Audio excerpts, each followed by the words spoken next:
ทุกคนถ้าทุกคนหูต้นเหตุของกรรม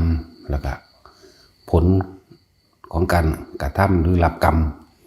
เรียกว่ารู้ต้นเหตุผลกรรมแต่ทุกคนรู้สาเหตุ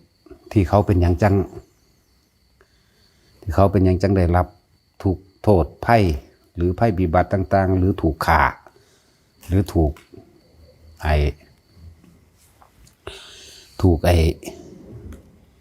โกงถูกฆ่าถูกทำลายถูกยังก็แล้วแต่พวกเขาไปหูต้นเหตุของมันสาเหตุของมัน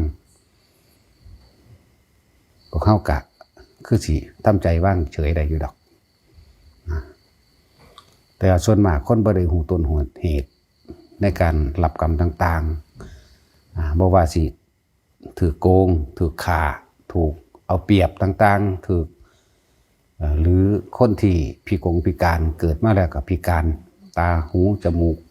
พิการเมื่อยเปียเสียขามันย่าอ่อนจังซี่เพราะว่าเฮาบ่รู้เฮาก็เลยรู้สึกว่ามีความคิดในการสงสารเขาก็ดีอยู่จะสงสารหรือจะไปยุ่งไปเสือกกับเรื่องชาวบ้านเขาไหมเนาะส่วนมากมันสิบ่เข้าใจเรื่องนี้มันก็เลยมีแต่ความคิดออกจ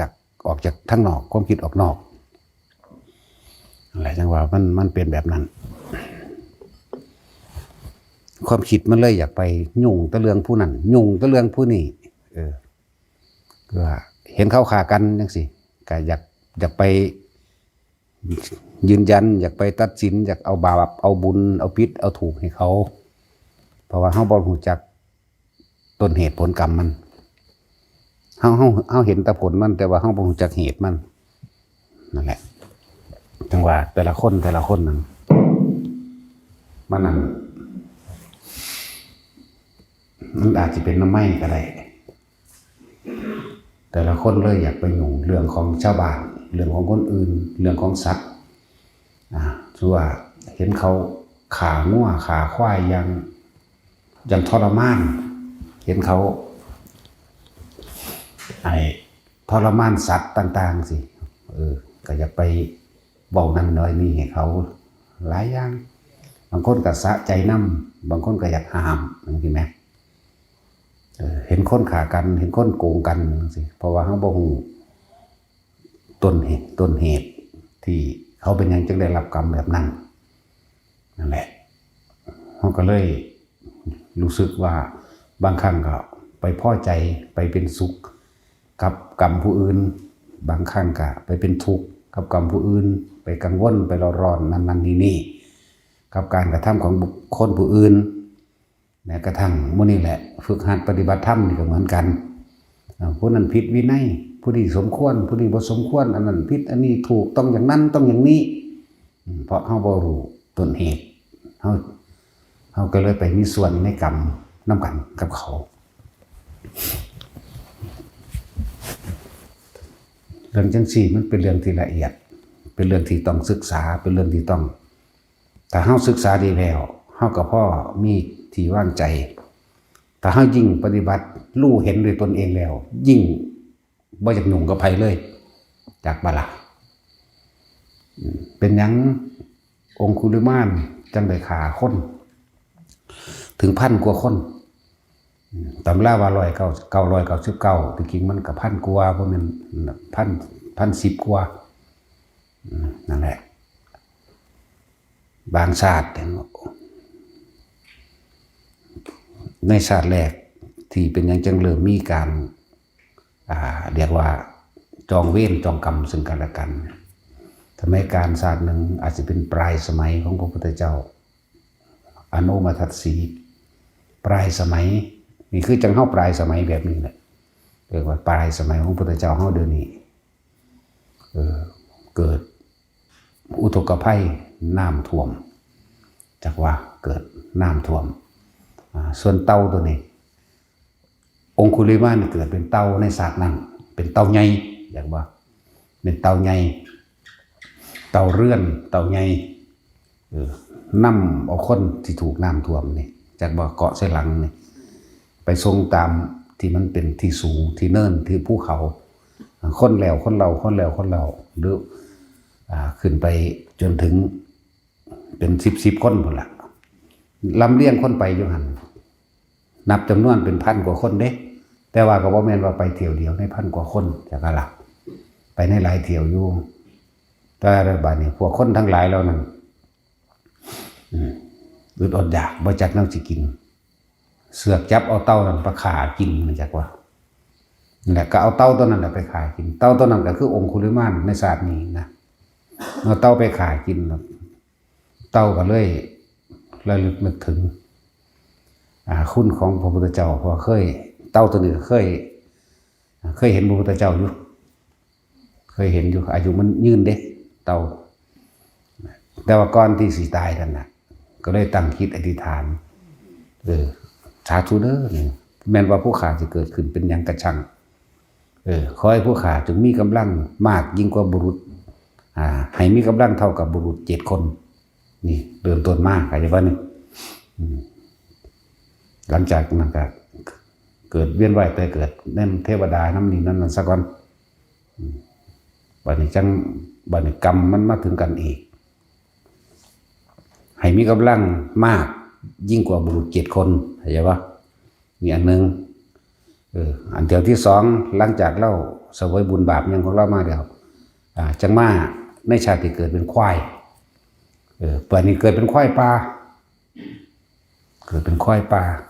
ควายตัวนี้สิมีกำลังแห้งยิ่งกว่าควาย7 โตเข้าใจปะนี่โดยผลจากศาสตร์นั้นมหาสมัยศาสตร์นี้อีกบัดนี้ศาสตร์นี้อยู่ในระหว่างบ่มีพุทธเจ้าเกิดขึ้นเป็นพุทธันดรระหว่างพุทธเจ้าองค์นี้กับมหาพุทธเจ้าองค์นี้แต่ว่าโดยความคือขนองคือว่าเวลาทุกปีลงมหาส้นควายที่เขาเจ้าฝึกไว้เฮ็ดหน้านะค้าฮักค้าหันนั่นนี่ทุกปีคนพวกนี้ก็เป็นจำนวนพันกว่าคนคือเหมือนเดิมนี่แหละมาเกิดเป็นคนพวกนี้ก็เลยหาวิธีหล่อขาควายตัวนี้จังว่าคนเขาจะเห็ดกับดักเลยเห็ดเป็นซ่องจากกว้างๆจังคอยแคบเข้านะแล้วก็เอาควายนมตัวหนึ่งมาล่อไว้ปากทั้งซ่องที่สิเห็ดดักควายทำถากุ้นใส่กันทั้งนั้นกันคือขน้องแล้วบึ้งมาใส่นะตัวนี้ก็แล่นหนีหอดช่องนึงเขาก็ดึงควายตัวนั้นออกดึงควายที่เป็นนั่นเป็นนั่นออกเป็นตัวล่อนะตัวล่อออกไปปุ๊บแล้วเขาก็หาวิธีดักกักคอกไว้นั่นแหละเขาก็ใส่คนโฮไล่ไปจะว่าไปติดจมูกน้อยๆคนทั้งหมดแต่นี่ก็ลุ่มขาเอาแต่ก่อนที่ตายก็ยังมีจิตอันว่าคอยข้าพเจ้านี่ก่อนที่ควายตัวนี้สิตายเลยนึกข้าพเจ้าขอท่านเนื้อท่านหนังท่านหลายตัวนี้ให้กับหมู่คนทั้งหลายด้วยการให้ท่านข้าพเจ้านี่ขอให้ข้าพเจ้าจงได้กลับขึ้นมาขาคนพวกนี้ทั้งหมดนี่มันมีมาจังสี่นะเรียกว่าต้นเหตุมันเป็นแบบนี้อย่างว่าเกิดมาสัตว์ใหม่แบบนี้ จังมาเกิดเป็นองคุลิมานอหิงสกะมาเกิดอหิงสกะพอเพิ่นเป็นปุโรหิตของพระเจ้ามหาโกศลเป็นพ่อของพระเจ้าปัสสินนะแหละเป็นปุโรหิตนะเกิดมาแล้วก็ดูเบิ่งในเลิกงามยามดียังของเขาแล้วนั่นแหละแต่ผู้นี้เกิดมีแสงดาบออกเป็นประกายไฟ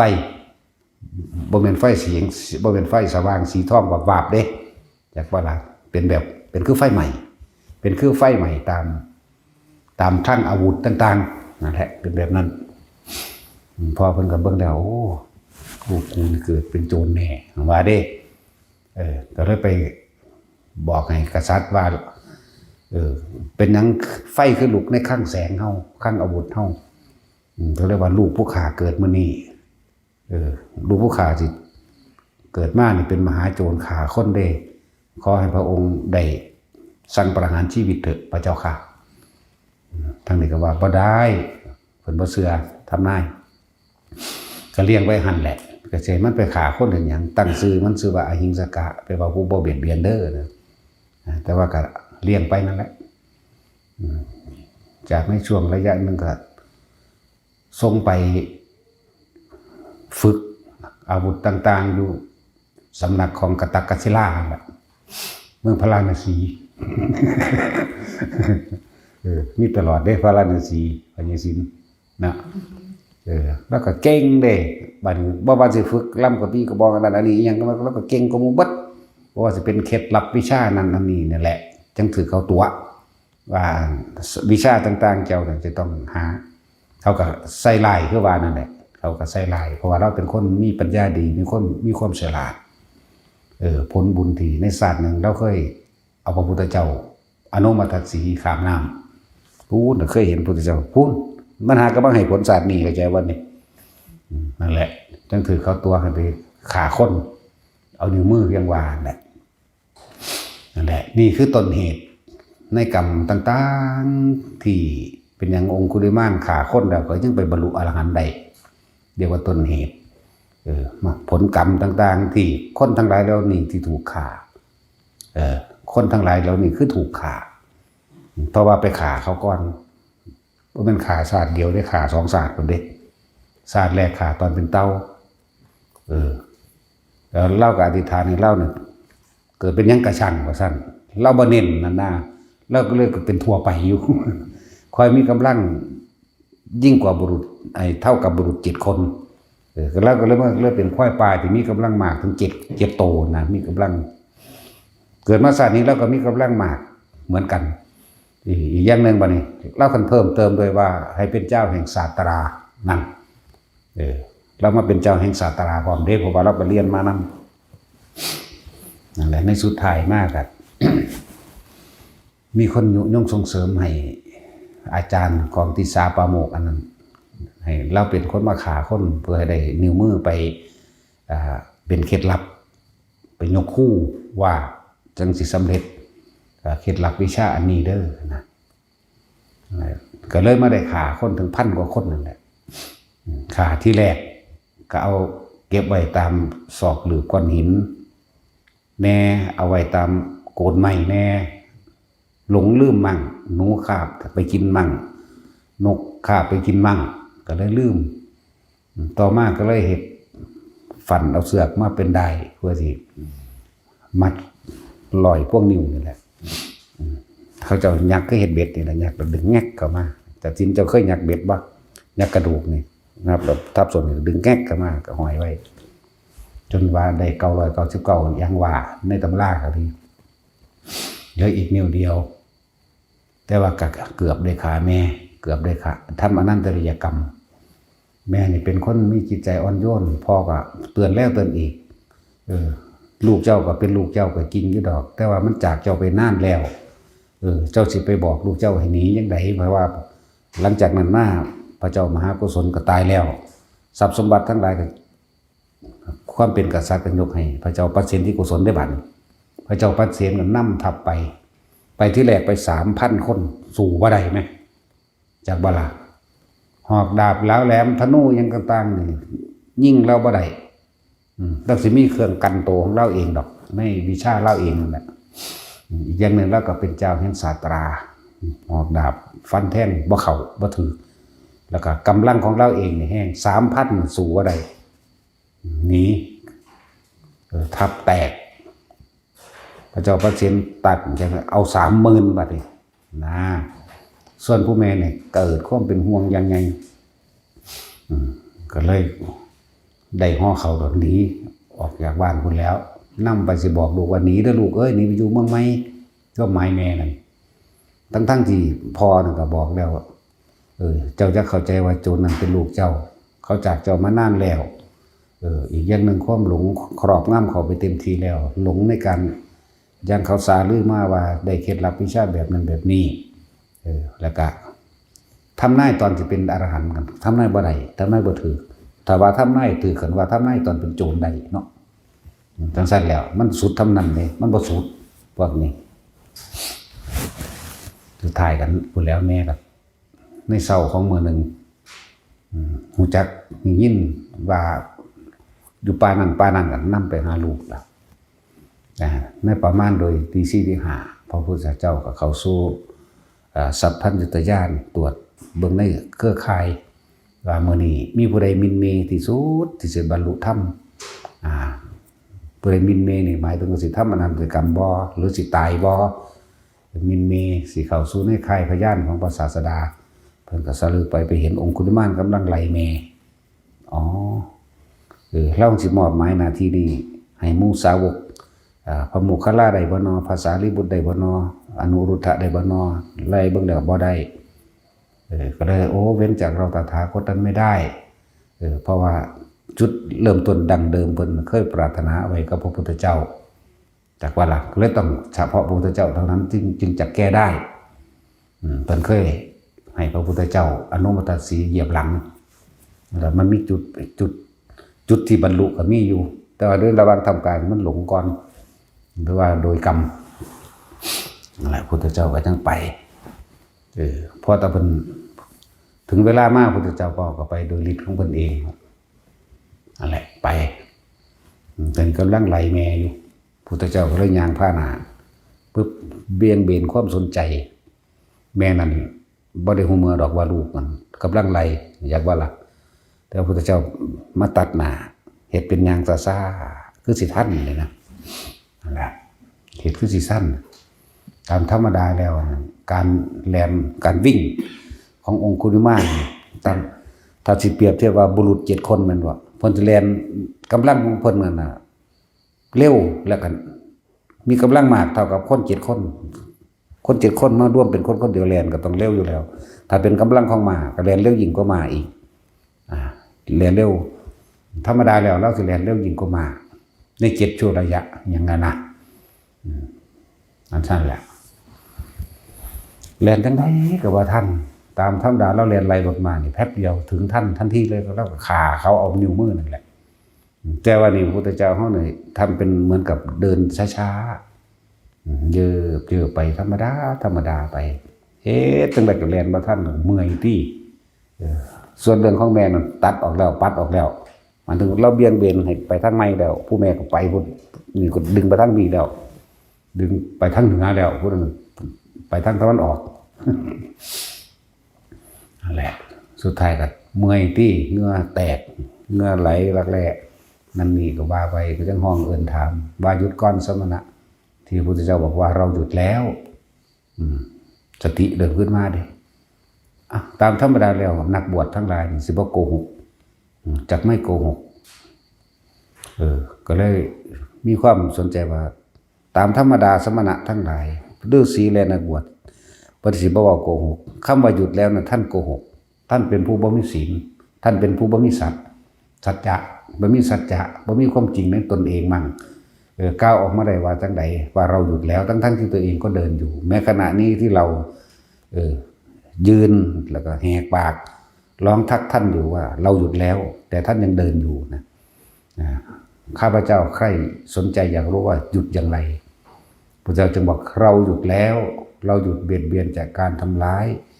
ให้ผู้อื่นเสียชีวิตและทรัพย์สินแล้วเราหยุดเช่นนี้เราจึงอยู่เป็นปกติสุขสบายนั่นปุ๊บขึ้นมาเลยสติขึ้นมาระลึกนึกได้ก็นึกได้ก็ชีวิตก็ไม่จริงเราบ่เคยสุขสบายเรามีแต่ทำลายเบียดเบียนผู้อื่นสิกินสิอยู่ยังไงก็ตามต้องกินต้องอยู่โดยความระมัดระวังขนาดเก่งก็ดีเห็นบ่ล่ะนั่นแหละพุทธเจ้าต้องแสดงธรรมให้ฟังในสุดท้ายแล้วก็เลยได้บวชกับพุทธเจ้าพุทธเจ้าก็สั่งสอนนั่นนี่ให้ละและย่างนั่นแหละนี่คือที่มาว่าฆ่าคนมาหลายๆเป็นพันกวนก็คือยังสามารถบวชบรรลุอรหันต์ได้เราคนทั้งหลายเราดังสิถูกฆ่าเพราะสาเหตุใดเราพวกเฮาบ่เลยฮู้ต้นเหตุบ่เฮาบ่ฮู้ต้นเหตุเฮารู้แต่ผลกรรมว่าองคุลิมานน่ะฆ่าคนอยู่แท้ๆบาดบวชเข้ามาแล้วบวชบ่โดนบ่นานก็คือบรรลุอรหันต์เห็นว่าล่ะก็จังซั่นแหละถ้าเฮาฮู้ต้นเหตุแห่งกรรมทั้งหลายเฮาสิบ่ไปยุ่งกับไผเลยเด้ว่าเขากำลังตีขากันอยู่นี่บ่ยุ่งเลย ลักษณะนั้นขนาดนั้นล่ะ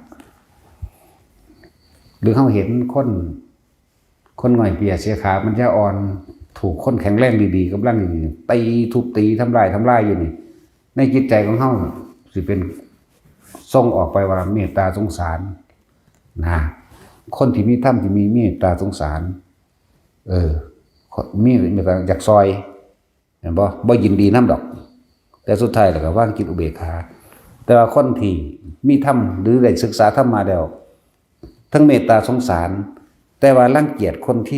ที่รังแกเขาเข้าใจบ่แยกดีๆเด้อละเอียดดีๆโอ้ยเรียกตัวนี้เลยแต่ว่ากูสร้างบักมันไปตีจากบ่นี่กูจะเฮ้ยกับพี่น้องมันบ่มีบ่ญาติมันบ่มีบ่จังบ่มาลุ่มตีบักดิ่งที่มันรังแกว่านี่ความจริงแล้วต้นเหตุมันก็คือว่าตะกี้คนผู้นี้ก็ถูกรังแกถูกเอาเปรียบถูกรังแกถูกตีถูกทำลายแบบเดียวกันนั่นแหละว่าเรื่องเล่าทั้งหมดเนี่ยแต่เฮาฮู้จักต้นเหตุมันเพราะสิ่งทั้งหลายทั้งปวงย่อมมีเหตุเกิดทั้งนั้นจึงมีผลที่ต้องรับเห็นบ่เหตุตุปมาปภาวะเยสิ่งทั้งหลายทั้งปวงนี่ย่อมเกิดแก่เหตุเห็นว่าล่ะถ้าดับเหตุแล้วสิ่งทั้งหลายทั้งปวงนั้นย่อมดับสืบต่อกันไป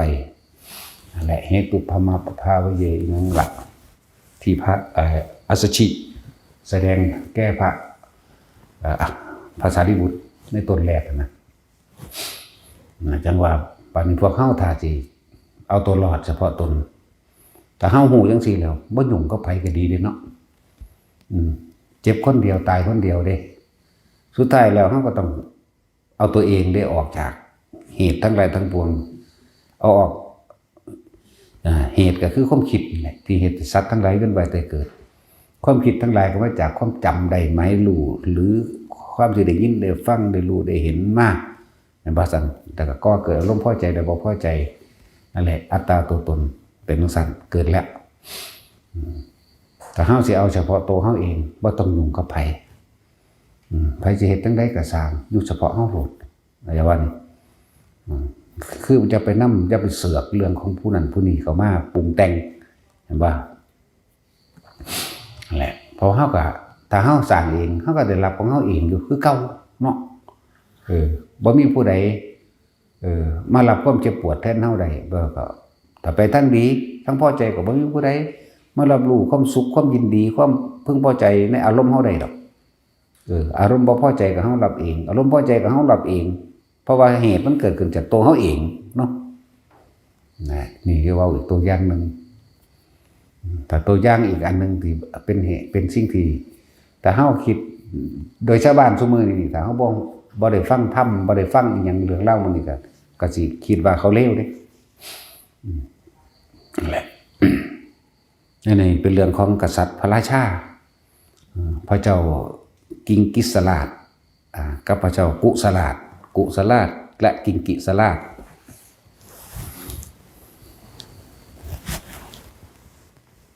มเหสีองค์นี้เป็นแม่ของพระเจ้ากุสลาดแต่ว่ากิสลาดเป็นเพื่อนกันเข้าใจว่ามันกุสลาดกับกิสลาดเด้อกุกับกิไปเรียนจบมาจากสำนักเดียวกันแล้วพอตายก็ผู้นี้ก็ขึ้นเป็นพระราชาต่อจากบ่แล้วก็แต่งเอาหมู่เจ้าของเองนี่เป็นเสนาบดีหมู่นี่คือกิสลาดกิงกิสลาดอันนี้กุสลาดเนาะอันนี้กิงกิสลาดนี่เป็นหมู่เป็นหมู่มาจากเมืองอื่นอยู่น่านไปบัดนี้แม่ของกษัตริย์นี่อยากว่าแม่ของพระราชานี่หลังจากผัวตายแล้วมักอันเสนาบดีนี่เข้าใจว่าล่ะแต่งตัวเป็นเสนาบดีหรือเป็นอมาตย์ใหญ่นี่มักแล้วก็ทำตาป่วยทำตาไข่นั่นนี่ผู้ลูกก็ค่ะพยายามถามแล้วทั้งอีกก็บ่กล้าปากในมื้อนึงก็เลยเว้าเฮ็ดจังได๋แม่ไอ้ลูกเอ้ยแม่น่ะมักหมู่โตมักหมู่โตนี่มันเป็นเรื่องเล่าแบบนี้ แต่ว่าถ้าพวกเฮาได้คิดสิวางได้ว่าโอ้ยอีเฒ่าเอ้ยบ่สมควรว่าได้เนาะฟังไปก่อนผู้ลูกนี่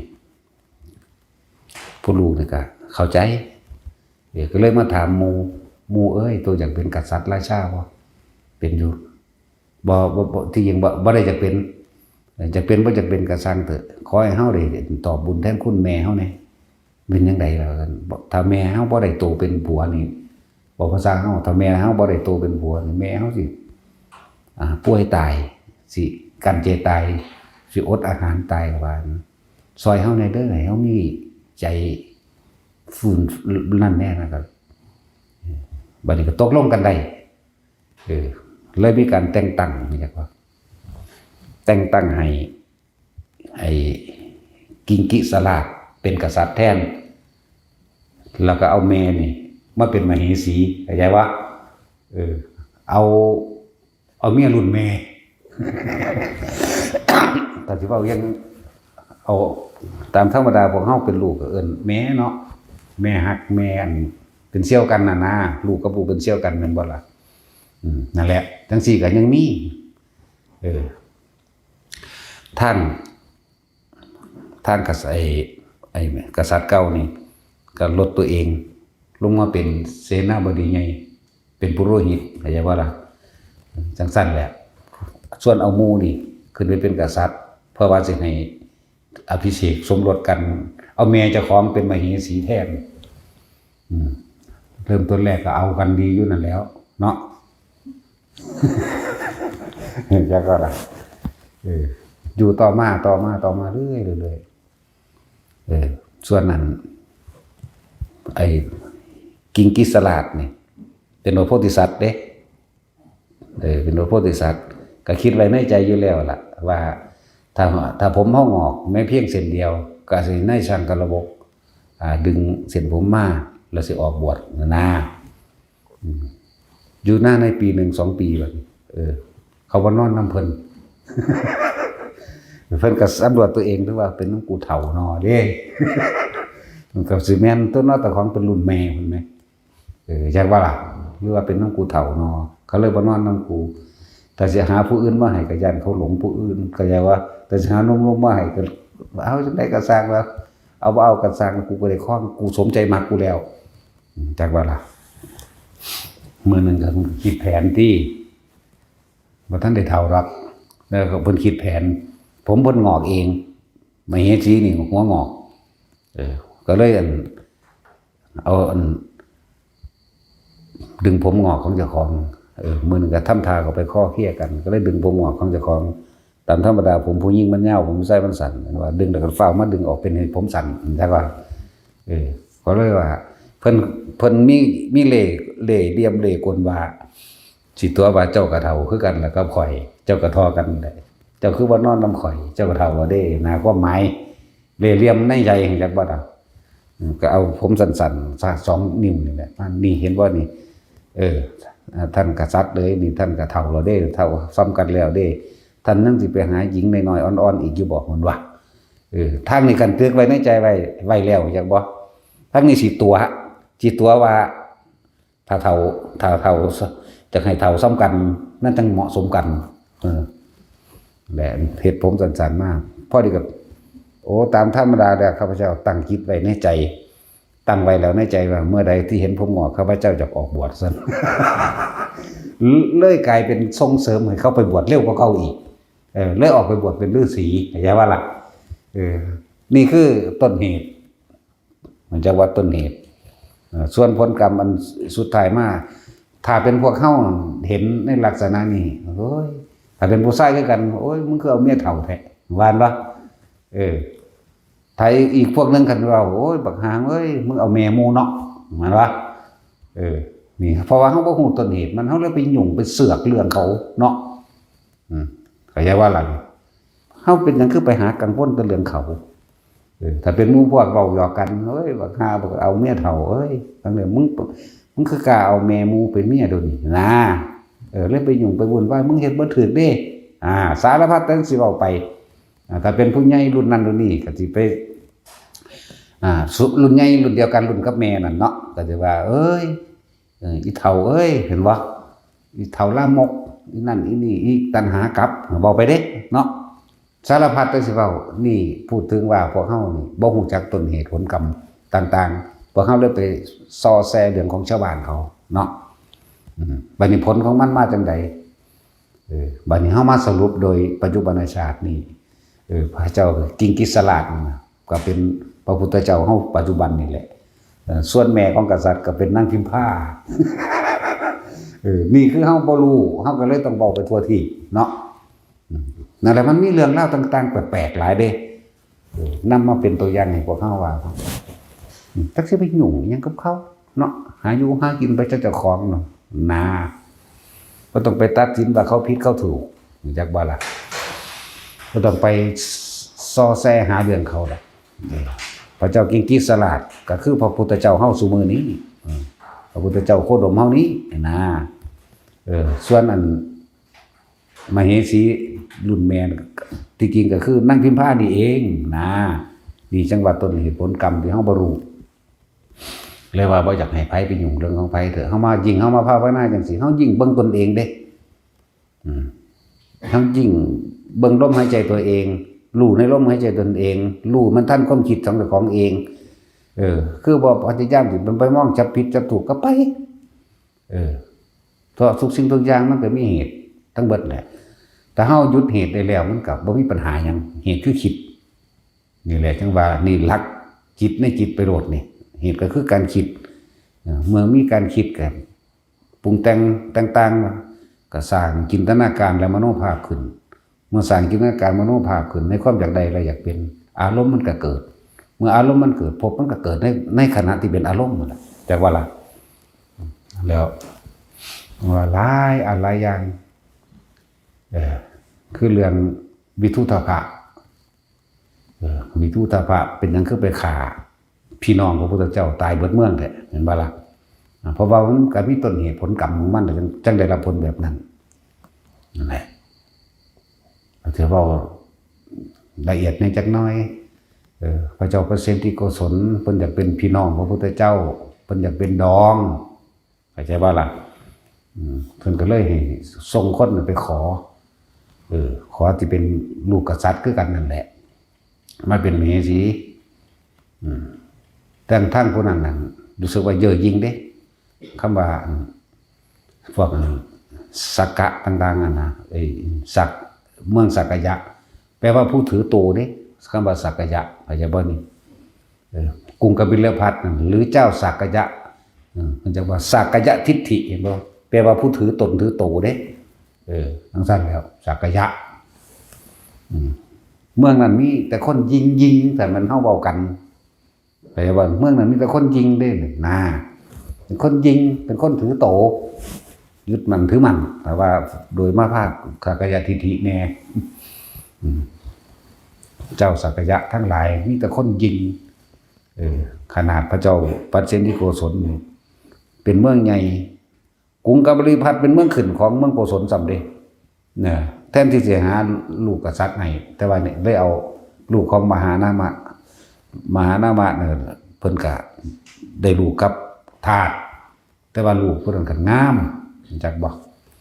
ลูกเพิ่นนั้นงามก็เลยส่งกับผิวพรรณดีนำเป็นผู้งามนำนั่นแหละก็เลยส่งมาตัวเรียกว่าตัวตามธรรมดาก็ลูกกษัตริย์กับกษัตริย์ก็จะให้เอากันได้อันนี้ตัวเพราะว่าเขาเป็นคนยิงเรียกว่าสักกะยะนี่แปลว่ายิงถือเนื้อถือตัวหรือยิงในตระกูลก็ได้ส่งลูกทาสมาให้แต่ว่าก็เป็นลูกกษัตริย์นั่นแหละหังใดกับนั่งทาสส่วนนั่งวาสภราชกัญญาวาสภส่งมาเป็นจนว่าได้ลูก2 คนหมดละในเมื่อนึงลูกเกิดใหญ่ขึ้นถามหาอยากไปกราบตากราบยายจังซี่นะอยากไปเยี่ยมตาเยี่ยมยายสุดท้ายแล้วก็หลีกเลี่ยงบ่ได้ก็เลยส่งไปก็เข้าไปเอาเองนั่นแหละแต่ว่าก็ไปตัวเขาที่บ้านนี่ทางพวกนั้นก็ดีพวกกษัตริย์เหมือนกันเขายิงเด้เ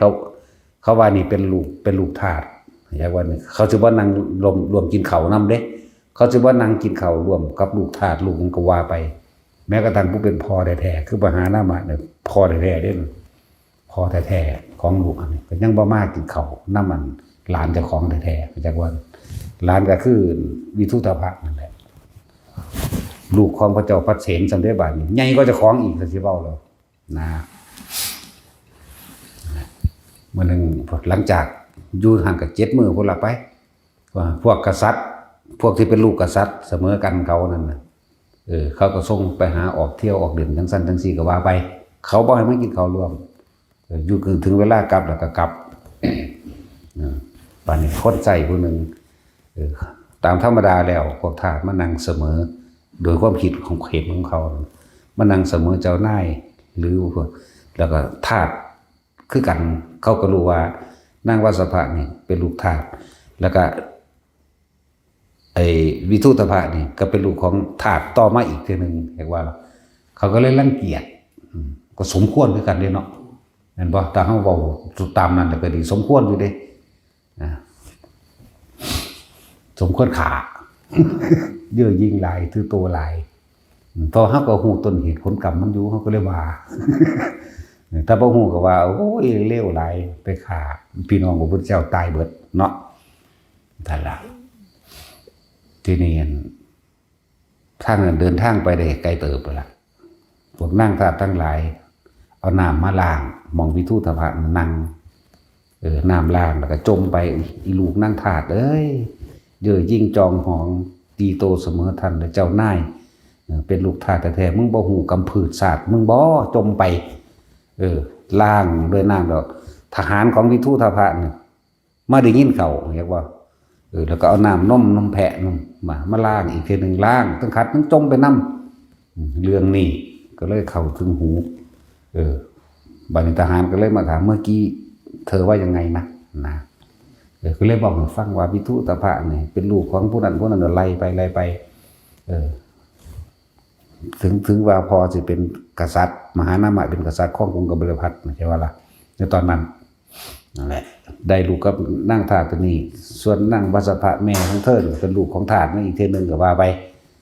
แม่ของวิทุตภะอันนั่นแล้วทั้งเรื่องนี้ก็ไปสอดหูวิทุตภะก็ไปถามพ่อคือกันพ่อก็บ่รู้พ่อเด้พ่อคือพระเจ้าพระเสนนั่นน่ะมีความน้อยใจคือกันเด้มันก็เลยบ้ากูจะเมียนเองซะพ่อแต่ว่าโดยความว่าเป็นลูกศิษย์พุทธเจ้าแล้วโดยความเคารพพุทธเจ้าแล้วบ่อยากเฮ็ดแต่ว่าก็ลึกเรียกว่ายึดยศถาบรรดาศักดิ์ต่างๆขึ้นเบิดแล้วก็เอาเฉพาะเครื่องใส่ซึ่งมันเป็นของทาสให้เขาไปทำอาหารกินเอาเองนะให้จอบให้เสียมให้ในผักให้งัวให้ควายให้แพะให้แกะยึดขึ้นมีความขมขื่นใจหน่อยใจอยู่ก็เลยเข้ามาหาพระพุทธเจ้า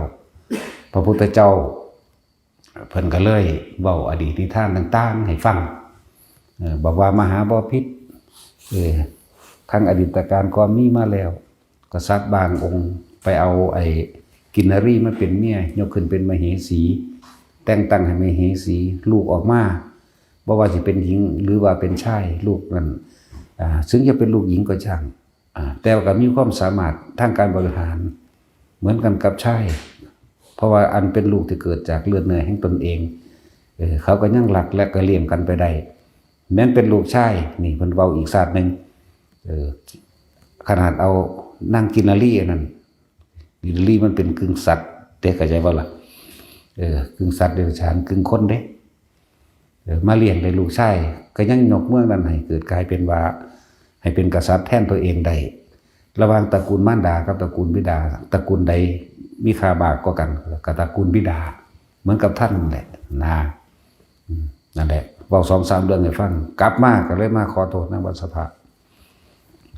ก็เลยยกตำแหน่งมเหสีให้มเหสีองค์ที่4นั่นแหละองค์สุดท้ายในมเหสีที่จริงมีหลายอยู่มีหลายพันอยู่แต่ว่าที่ยกขึ้นเป็นให้เป็นมเหสีนี่เนี่ยมีอยู่4 องค์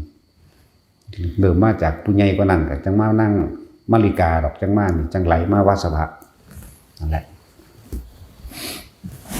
นั่งนั่งปทุมนั่งสุมาณะแล้วก็นั่งมาริกาแล้วก็นั่งวัสภะ4 คนนั่นแหละมาริกาอีกผู้หนึ่งบวชอีกผู้หนึ่งบวชมี2ถ้าสิว่าเรื่องพุทธกาลมันมี4 คนหมดโอ้มันเลยเถิดไปเอาสุดเรื่องสามีก็พอ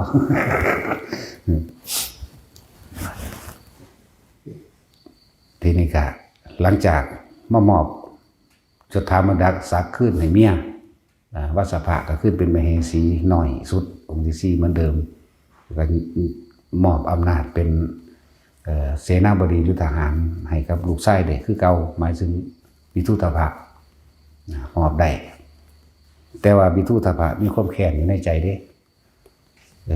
หาจังหวะโอกาสคู่กันครับหลานของพันธุระเสนาบดีจากว่าล่ะหลานของพันธุระเสนาบดีนี่ถูกเพราะว่าพระเจ้าพระเสนถูกย่งส่งเสริมอย่างหลายอย่างเดี๋ยวหูเบาก็เลยขาตายเบิดทั้ง300 กว่าคนนั่นแหละขาตายเบิดในตระกูลของขาเลยเหลือไว้หลานผู้เดียวลืมซื้อแล้วล่ะซื้อยาวๆหรอกอันนี้ซื้อหลานมีผู้ใดชื่อใดวะ แล้วศาสตร์นั่นแหละทีฆการยนะทีฆการยนะนี่เป็นหลานของพันธุระเสนาบดีคิดได้ก็เลยว่าเขาขาเบิดตัวโคตรมันเด้แต่ขากันได้กี่320 คนเบิดตัวโคตรของพันธุระเสนาบดีเหลือที่ขการยนะไว้ผู้เดียวมีความแค้นไว้แต่โอกาสนั้นได้กูต้องฆ่าพระเจ้าพระเจนให้ได้พอที่ขการยนะคือลุงเข้าใจว่าล่ะลุงได้อันพันธุระเสนาบดีเป็นลุงของที่ขการยนะนะก็เลยยกตำแหน่งเสนาบดีให้เป็นองครักษ์ของวิทุตภะนั่นแหละในมือหนึ่งพระเจ้าพระเจนกับเขาไปคุยกับพระพุทธเจ้านั่นแหละคุยกับพระพุทธเจ้าคุยแล้วกันพอดีพวกนี้กันธรรมดาแล้วพวกเครื่องกุกุทะพันกุกุทะพันเป็นเครื่องส่งกษัตริย์เขาเจ้าบ่ใส่เข้าไปหาพระพุทธเจ้าเด้ถอดเอาไว้พอดีได้โอกาสที่ขการยนะนี่เอาของพวกนี้ไปให้วิทุตภะว่าอันมหากษัตริย์มอบอำนาจให้ท่านแล้วนั่นแหละก็เลยเอาตัวนั้นไปแล้วเข้าใจว่าเจ้าของเป็นกษัตริย์ไปเลยเนาะอีกอย่างหนึ่งกะพุทธเจ้าลั่งไว้บ่ให้ลูกมาขาพอพุทธเจ้าลั่งคุยกันไปคุยกันมาหลายเรื่องพุทธเจ้าลั่งบ่ให้พระเจ้าพระเชนที่โกศลออกไปในตอนนั้นเพราะว่าที่ขการยนะกับวิทุตภะอยู่ตะกอกบฏคือขาพอนั่นแหละพุทธเจ้าก็เว้าไว้หลายอย่างนั่นดอกหาบ่ผิดทั้งสั่นทั้งสี่ก็เว้าไปต่อไปท่านจะได้เป็นผู้สืบทอดพระศาสนาแบบนั้นก็คุยกันไปคุยกันมาจนเขานั่นเบิดเวลาถ่าเขาเมื่อยเขาขี้คร้านถ่าเขาไว้รุ่นอยู่ลูกนั่นนะที่ขการยนะกับวิทุตภะได้กลับไปพระเจ้าฮู้ว่ากลับไปแล้วก็จังทรงกลับ6 ทุ่มหรือตี 1ถ้าสิเว้าเปรียบเทียบมันกลับไปแล้วกลับเบิดก็เหลือนั่งเหลือมาไว้ให้ตัวนึงกับนั่งถาดผู้นึงเฝ้ามาไว้ส่วนพระเจ้าพระเสนกลับไปแล้วนั่งถาดคนรับใส่ก็เว้าเรื่องเล่าให้ฟังสุดท้ายแล้วก็เลยขี่มาสิไปหาหลานก็คืออาชาศัตรูนั่นแหละสิไปหาหลานสิให้หลานเอากองทัพนี่มาตีเอานี่เมืองขึ้นเข้าใจว่าล่ะโดยการเดินทางไกลโดยการเนี่ยเลยตายผู้ละพูดไปจนว่าฮอดเมืองของเบซาลีของอาชาศัตรูนั่นแหละแต่ธรรมดาแล้วก็ปิดเมืองแล้วเนาะเดินทางไกลเมื่อยพร้อมกันครับอากาศมันก็หนาวแน่เลยตายอยู่หน้าเมืองเขานั่นแหละส่วนนั่งคนใส่นั่งทานตามไปเจอก็เอานอนใส่ตักไว้จนว่าเขามาเปิดประตูเมืองเลยจังบอกพวกทหารเปิดประตูเมืองบอกว่านี่คือพระเจ้าเปอร์เซนที่โกศลเป็นลุงของอาชาศัตรูอาชาศัตรูจังเอาไปทำชาปนกิจโดยสมศักดิ์ศรีนั่นแหละต่อมาวันวิทุตภะ เมื่อคิดถึงเรื่องเขาดูถูก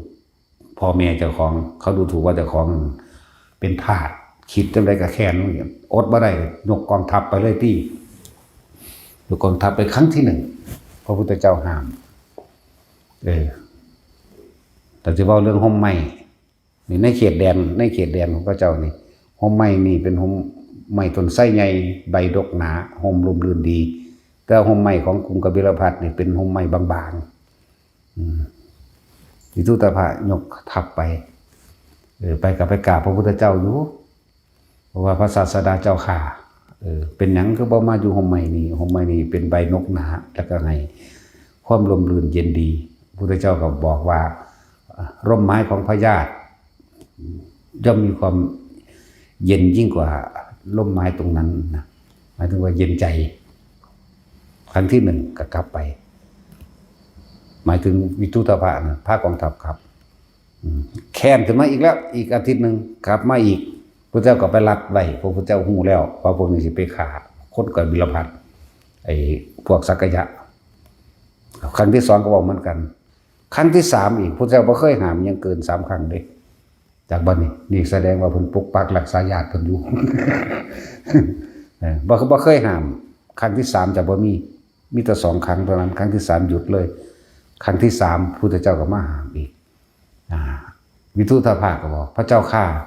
นี่เป็นครั้งที่สามแล้วที่พระองค์มาแต่ว่าก็บ่เคยไปพักร่มไม้ใบบางที่อันดกหนาให้อากาศลมลื่นเย็นสบายดีเราตถาคตบอกเธอแล้วร่มไม้ของพญาติย่อมให้ความชุ่มเย็นยิ่งกว่านั่นแหละก็กลับไปห่างไปอีกเดือนหนึ่งปีพุทธเจ้าก็เร่งพญาติเบิ่งบัดนี้บ่ไปห้ามครั้งที่4นี่บ่ไปนั่นแหละครั้งที่4บ่ไปละเพิ่นก็ระลึกเบิ่งต้นเหตุเป็นหยังคือมีกรรมอันนี้สิมีต่อกันเพิ่นเลยระลึกเบิ่งเพิ่นมีญาณเนาะอันบ่ล่ะเพิ่นระลึกเบิ่งแล้วสักยราชทั้งหลายแล้วนี่ในสมัยการก่อนนี่เคยเป็นพวกชาวประมงหาปลาและวิทุตภะกับหมู่พวกบริวารทั้งหลายแล้วนี่เคยเกิดเป็นป่าสักยราชทั้งหลายแล้วนี่สิมีกรรมต่อกันเคยเอายาพิษไปโปรยลงในสระน้ำอันนั้นห้วยหนองคลองบึงอันนั้นเฮ็ดให้ปลาทั้งหลายนี่ตายด้วยความเจ็บปวดและอาฆาตแค้นจากว่าล่ะเพิ่นฮู้ต้นเหตุมันแล้วครั้งที่4เพิ่นบ่ไปนั่นแหละวิทุตภะก็เลยไปสังหารชาวสักยราชตายเบิดเมืองแต่ก็มีผู้รอดอยู่ดอกว่ามันบ่รอดดอกมีอยู่ขาตายเบิดแม้กระทั่งลูกเล็กเด็กแดงคนท้องกับขาอยากว่านี่น้อยอุ้มกินนมอยู่กับขาเบิดแล้วก็ผู้ใดเป็นผู้ใหญ่กว่าก็เอาที่ว่าเป็นกษัตริย์นั่นเอาติเลือดมาล้างตีนพร้อมจากว่าล่ะสั้นแหละสุดท้ายแล้วก็จับเอาตาก็คือพระเจ้ามหานามะจักตาบ่ได้พ่อใหญ่นั่นน่ะเลยจับเอาพ่อใหญ่เจ้าของน่ะนะมานำบ่สิกลับมาไว้พี่แหละเพราะว่าฆ่าคนตายไปแล้วได้เมืองนั้นเอาพ่อใหญ่มานำเอาตามหานามะมานำอยู่ในระหว่างกลางทางเพิ่นอยากกินข้าวกับตาเพิ่นนั่นก็เขายิงอีหลีเด้บ่ธรรมดาเด้คำว่าสักยะนี่เป็นผู้มีความหยิ่งโสโอหังเป็นอย่างมากเลยเรียกว่าสักยราชในกรุงกบิลพัสอันนั้นนะขนาดสิกินข้าวกับหลานยังว่ากล้ากินเลือดเจ้าของแท้ๆเนาะสมน้ำหน้าสั่นแล้วยิ่งหลายเขาฆ่าตายมื้อนั้นตอนเช้าก็เลยว่าเดือโตตาตอนนี้ม่อมแม่มอยู่เดี๋ยวจะไปล้างหน้าล้างตาสิไปอาบน้ำสกอนเมื่อยหลายเพียเขาก็เลยลงไปในห้วยนั่นแหละลงไปในห้วยแต่ผมยาวตะกี้เนาะก็เลยสุดท้ายแล้วก็คือสิฆ่าตัวตายนั่นแหละมุดดำลงไปในน้ำแล้วเอาตีนตะกอนเขาไปเกาะกับผมอยากว่าเอาตีนขึ้นมาเนี่ยเกาะไว้เพื่อให้มันลอยน้ำมาได้ครับเกาะกับผมไว้แต่ว่ายังว่ามหานามะก็เป็นพระโพธิสัตว์พวกนาคบริวารทั้งหลายที่เคยมีบุญกรรมรวมกันก็เลยเอาไปรักษาไว้ในเมืองบาดาลนี่จบไปเรื่องของมหานามะส่วนวิทุตภะก็ตาเนี่ยเป็นหนึ่งขึ้นน่านขึ้นมาแท้ไก่คนไปงมเบิ่งมันแต่ก็ระลึกได้อยู่ว่าเขาคือสิเยอะยิงกับเฮาเขาจะกินเขากับเฮาแล้วก็สั่งนา กินข้าวอิ่มไปแล้วก็เดินทางไปตกกลางคืนมันบ่ทันถึงเมืองกันบ่ล่ะตกกลางคืนตกไอ้คำก่อนมันคำก่อนก็เลยหาหม่องพักนั่นเองก็นอนอยู่พักอยู่ริมห้วยน่ะแม่น้ำหยังล่ะโลหินี่ก็บ่แม่นแม่น้ำหยังบ่ลืมนั่นล่ะนอนอยู่ริมข้างแม่น้ำนั่นแหละพวกที่นอนแต่ที่แรกนอนอยู่ข้างบนริมตะลิงพวกนี้นอนอยู่ลึกแน่คนที่มีกรรมซึ่งได้เคยเบื่อป่าน้ำกันในสมัยศาสตร์นั้นคนที่อยู่ฟังกับทางนี้ก็สั่งหมดแดงกัดเรียกว่าแล่นลงมานอนพี่กันนอนใดส่วนพวกที่นี่รู้สึกว่าขั้นค่ายแล่นขึ้นไปข้างบนพวกที่บ่ได้ขากันนะแต่ว่ามีกรรมรวมกันอยู่ด้วยในว่าได้ในแสดงความเห็นในแสดงหรืออันใดอันหนึ่งนะนี่ทุกอย่างมันมีกรรมรวมกันหมดเห็นอยู่นะแต่ว่าบ่ห้ามแต่ว่าไปอยู่แต่บ่จะขาแต่ไปอยู่ในมีนะนั่นแหละสุดท้ายก็ตกเดึกมาฮอด6 ทุ่มประมาณนี้ฝนจักมาทางใดแล้วฝนฟ้ารั่วมีของแปลกๆด้วยดวงของกรรมก่อนที่ฟ้าอยู่ซื่อก็เทระลงมาดิแนวนี้ก็มีเด้สิบอกให้เด้อพวกเขาอาจจะบ่เคยหูบ่เคยเห็นเนาะเรียกว่าฝนฟ้ารั่วบ่แม่นตกโดยทั่วไปเป็นมีเมฆอึมครึ้มมาอันนึงแบบฝนรั่วฝนที่ตกจากฟ้าแบบฝนฟ้ารั่วดำเกิดเป็นน้ำเต็มลำห้วยมากพัดเอาวิทูตภะกับพวกลูกน้องบริวารทั้งหลายนั่นตายไปในน้ำน้ำกันพัดนั่นแหละส่วนพวกบ่ได้ขากันในศาสตร์นั้นที่เขาอยู่ได้ตะลิงทั้งฟังนั่นหลอด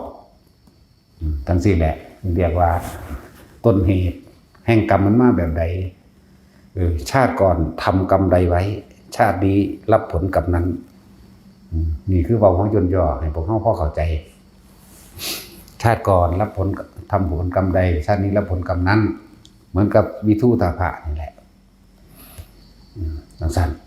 นี่แหละคือถ้าเฮารู้เรื่องของกรรมเฮาสิบ่จักยุ่งก็ไปคือเฮาสิดึงตัวเองออกจากวงจรแห่งความเป็นว่ายตายเกิดแห่งหมู่สัตว์ก็คือความคิดนั่นแหละคิดดีมั่งคิดชั่วมั่งรวมแล้วแต่เข้าใจผิดทั้งหมดว่าแต่ของคิดดีคิดถูกเลยเป็นยึดเห็นบ่คิดดีคิดเลวคิดป้าเรื่อยๆแล้วก็เกิดอารมณ์แห่งความรู้สึกพอใจมั่งบ่พอใจมั่งนั่นแหละเป็นเหตุทั้งหลายแห่งสัตว์เวียนว่ายตายเกิดทั้งสั้นนั่นแหละจังว่าให้ทุกคนถ้าจะเอาตัวรอดเอารอดตัวเจ้าของนะเพราะว่าเขาบ่อาจสามารถจะไปแก้กรรมให้ไผได้เขาสิดีก็ดีโดยตัวเขาเองเขาก็ยังยึดมั่นถือมั่นนั่นแหละดีก็เลยเขาก็ยึดคือกันแต่ว่าเขาดีจากบ่ล่ะเท้าสิเลวก็เลวด้วยตัวเขาเองแต่เขาไปยืนยันตัดสินว่าเขาเลวเขาดีก็เขานั่นแหละยึดมั่นถือมั่นจากบ่ล่ะยึดมั่นไม่ดียึดไม่ดีก็ต้องยึดในเลวยึดในเลวก็ยึดในดีนั่นแหละอารมณ์พอใจแล้วพอใจจะเกิดดับเฉพาะสนิเองถ้าจะเอาตัวเองให้พ้นเอาตัวเองแล้วอยู่กับลมหายใจตัวเองเราจะไปยุ่งกับไผเพราะเขาบ่อาจสามารถจะไปแก้ผิดแก้ถูกแก้ดีแก้เลวให้ผู้ใดใดเขาต้องแก้ด้วยตัวเขาเองเขาต้องทำด้วยตัวเขาเองเบิดแต่คนสมากเพราะว่าบ่ได้ศึกษาทำบ่ได้เข้าถึงความจริงบ่ได้เข้าถึงเหตุและปัจจัยทั้งหลายอันเป็นเครื่องประกอบกันเพื่อให้สัตว์เวียนว่ายตายเกิดคือความคิดต่างๆนานาสารพัดที่มันได้ยินได้ฟังได้รู้ได้เห็นได้เป็นมามันเลยยึดตามอารมณ์แห่งความพอใจเมื่อมีอารมณ์พอใจเกิดขึ้นแล้วความบ่พอใจก็มีเนื่องหนุนกันอยู่ในหันก็เลยคำว่าอัตตวัตถุปทานแล้วเกิดตัวตนขึ้นเป็นภพเป็นศาสตร์ชรามรณะขึ้นนี่เหตุทุกอย่างก็เกิดจากการคิดถ้าเฮาหยุดคิดได้ก็ดับเหตุผลย่อมบ่มีตามมาหยุดเหตุจึงไร้ผลบ่ล่ะจังว่าหลายอย่างบ่ต้องมาแนมกันผู้ใดเฮ็ดหยังมีหน้าที่หยังเฮ็ดไปบ่ต้องมาซ่อมบ่ต้องมาจับผิดจับถูกอันใดๆทั้งสิ้นกันดอกอันใดมันบ่เป็นเรื่องข้อขาดบาดตายสำหรับเฮาเองบ่ได้เสียหายชีวิตและทรัพย์สินสำหรับเฮาเองปล่อยมันไปถ้าเป็นเรื่องเสียหายชีวิตและทรัพย์สินก็เป็นธรรมดาก็ต้องปกป้องตนเองเท่าที่จำเป็นในระดับหนึ่งอันเป็นเหตุอันสมควรหยุดนะ จากบ่ล่ะจังซั่นแล้วคือที่มาคือที่มาว่าเพราะว่าเฮาบ่รู้สาเหตุต่างๆเฮาจึงไปค่อยตำหนิผู้นั้นตำหนิผู้นี้เตือนผู้นั้นเตือนผู้นี้ล้วนแล้วแต่ไปสร้างกรรมรวมกันเด่นจักว่าล่ะสมรู้ร่วมคิดร่วมกันพวกนี้มันก็เลยมีเหตุมีปัจจัยให้เกิดมารวมกันพวกเขาสมรู้ร่วมคิดกันอยู่เดือนนี้ มันก็เลยมีเหตุมีปัจจัยทั้งหลายมาให้รวมกันอีกถ้าผู้ใดจะไปเฉพาะตนอยู่กับล่มหลวดไผจะบอกได้กระสานแต่ว่าอยู่ในกลุ่มนี่แหละจะว่าล่ะเหตุไปเฮาอาศัยสถานที่อาศัยคำแนะนำธรรมะอาศัยวิธีเพิ่นสอนวิธีเพิ่นแนะแล้วเฮ็ดเอาเองเด้มีแต่ได้บอกได้ซื่อๆเด้ว่าเฮ็ดให้บ่ได้ใช่ว่าล่ะเวลาเจ้ามีความรู้สึกกระวนกระวายในใจเจ้าเพิ่นก็รับบ่ได้เด้เวลาพวกเจ้ามีความสุขดีใจปลื้มใจเพิ่นก็บ่รู้นำพวกเจ้าดอกดีใจปลื้มใจเจ้าก็ไปเกิดทุกข์ใจกลุ่มใจเจ้าก็ไปเกิดแน่เพิ่นก็บอกเบิดทุกทางแล้วแม่แต่คิดบ่คิดบ่นึกดีใจและเสียใจมันเกิดบ่ได้เด้วิธีมันก็แค่อยู่ในลมหายใจนี่แหละ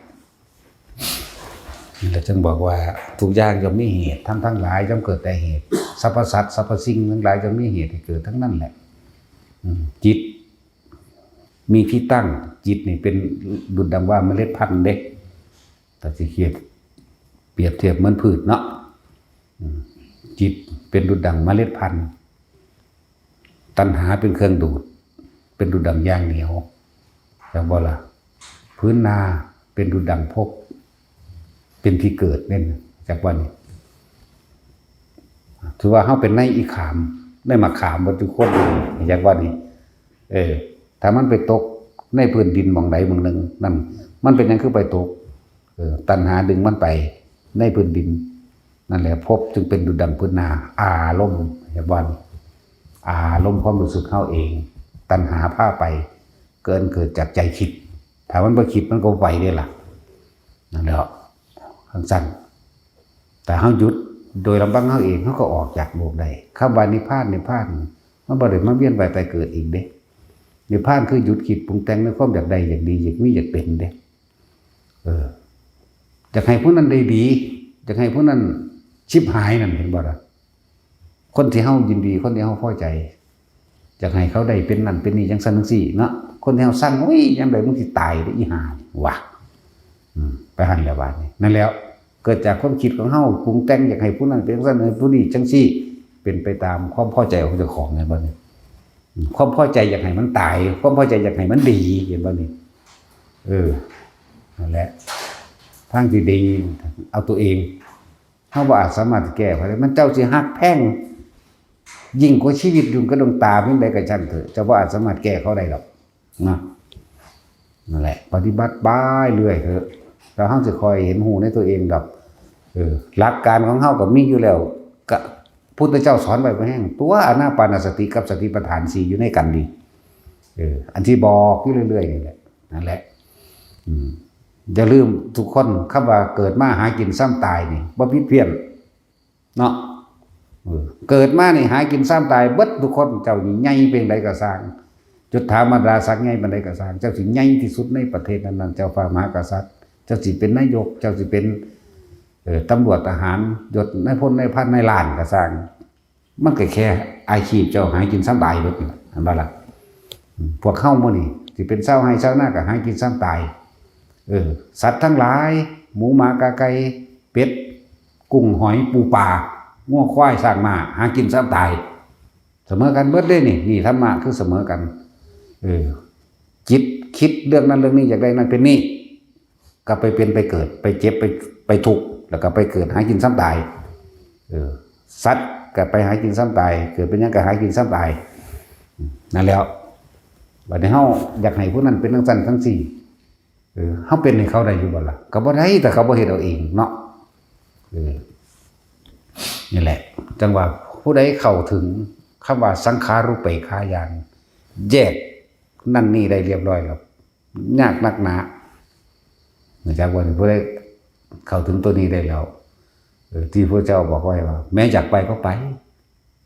ว่างอุเบกขากับความคิดต่างๆที่มันนึกปรุงแต่งได้เห็นบ่แม้อยากไปเจ้าไปก็ว่างความคิด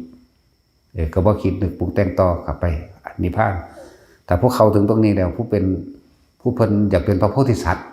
อยากบ่ล่ะเจ้ต้องปฏิบัติให้มันถึงตรงนี้ซะก่อนเจ้าจังสิรู้อยากบ่ล่ะเอาแม้นอยากไปก็ไปแม้นบ่อยากไปกูเหลือตนคนเหลือตนสัตว์ทั้งหลายกูสิอยู่บำเพ็ญเพียรเพื่อสินำเอาคนทั้งหลาย